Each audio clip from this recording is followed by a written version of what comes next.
All right, welcome everybody. Today I hooked up my Brinly Category 0 3-point blade to the 1772. I'm gonna go out and grade some gravel in the driveway and show you guys how this works.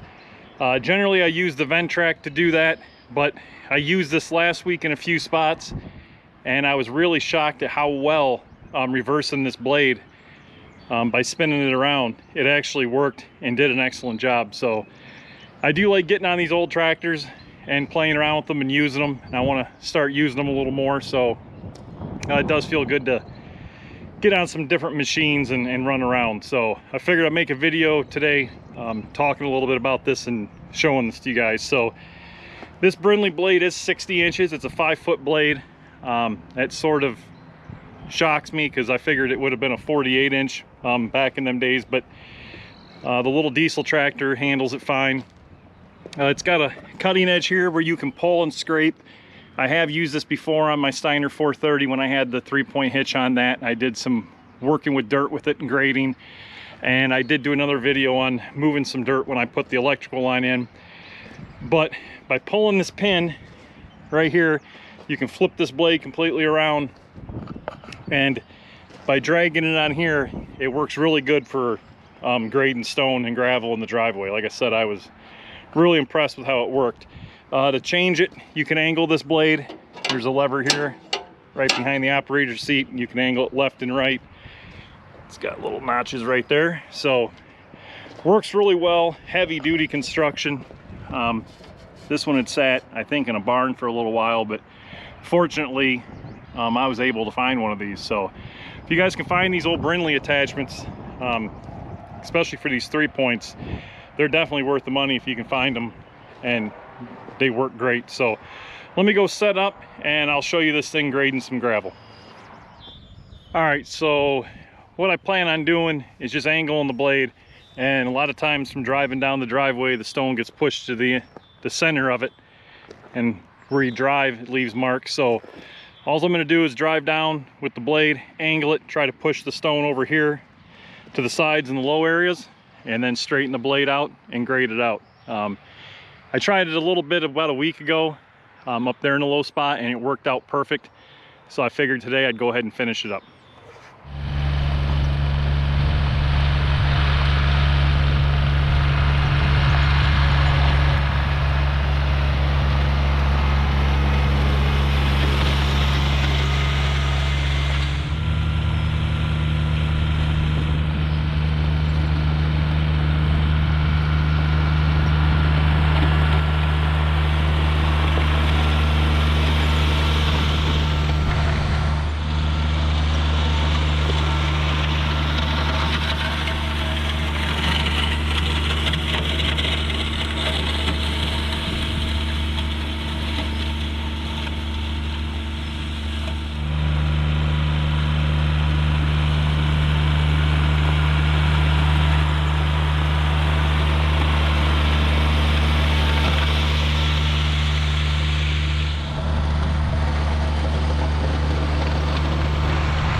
All right, so with that blade turned around like that, it does grade pretty well. I am getting most of the stone worked out of the middle, leveled out, and to the sides. I don't want to go too close to the sides because if you do drive on it, I'd like to keep the gravel as much in the driveway as possible. But all in all, I tell you what, these little blades, I was really surprised at how well it worked, and without having a float, just how well that it actually graded. So I hope you guys liked this video. If I get any more Brinly attachments or any other tractor attachments, I'll be sure to post them. And I'm going to try to get some more of these old tractors out and run them around and show them. If you hadn't, go ahead and subscribe. As always, thanks for watching.